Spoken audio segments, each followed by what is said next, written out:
So the next question is, what is the best way to get involved in community service? There's obviously a lot on campus. Community impact is really wonderful for this. It's across the street at Columbia. So you can Google Community Impact Columbia, and you can look through their website.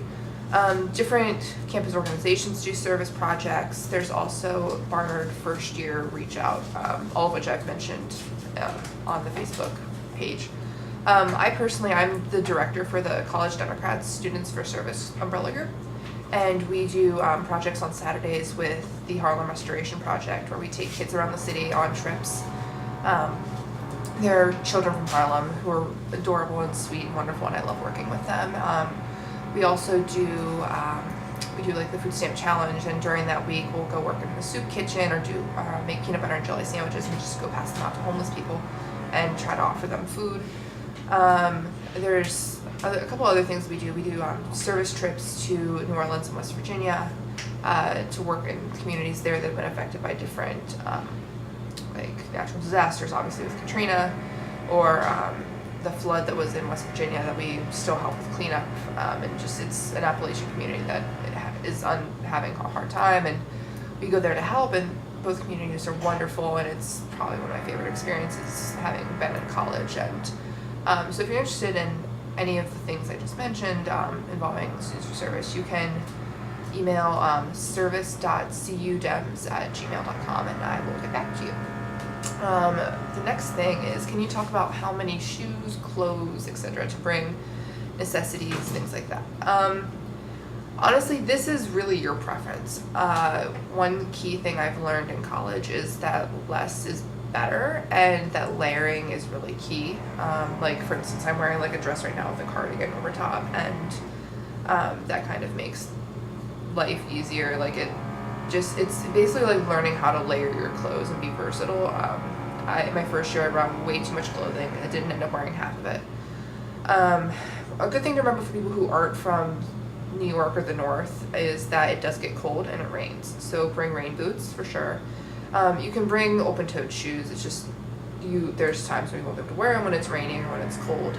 Like I'm wearing flip-flops right now, and I wear flip-flops through October, but like you can't wear them year-round here. Let's see, what else should you bring? Rain boots, raincoat, bring a nice winter jacket, and just know that it's cold. You can buy scarves and hats here and stuff like that if you forget them for whatever reason, but definitely have scarves and hats and gloves for the winter, because like last year we had several snow days because it got so snowy. Like that's not common, but it does snow here and it rains, so be prepared for any kind of weather. It can also be up to 90 degrees in August, so New York has very interesting weather. So just, it's kind of be prepared for anything, have jeans, be ready to layer your clothing. So my most difficult adjustment as a first year is the next question. So that kind of what goes along with the hardest part about being a first year for me. It was basically just like getting used to the lifestyle that's in New York, because I'm not from an area like this, and I've never visited New York before I came here. But I think it was just like getting used to like college life, and it's not hard, and like everyone can get used to it, and it's not like really that big of a transition. It's just college and high school are very different, and in college you do only take 3 classes a semester, or not 3 classes, I'm sorry, you only take 4 classes a semester, 5 classes a semester, but it is very much, it's a lot of work. And you will spend late nights studying. You will possibly pull an all-nighter a couple times. Like I remember my first all-nighter of college, my roommate and I were both sitting up writing a paper at like 3 in the morning, and we were just so stressed out that we like walked over to SEPA and just like looked at the beautiful view from the SEPA building. And it's part of the college experience. Like it's stressful, but it's fun, and you adjust to it, and it's you'll be fine. It's not anything to worry about, but it's just come in knowing that college and high school are very different, and New York is a very unique city that you kind of just have to get used to how fast paced it is.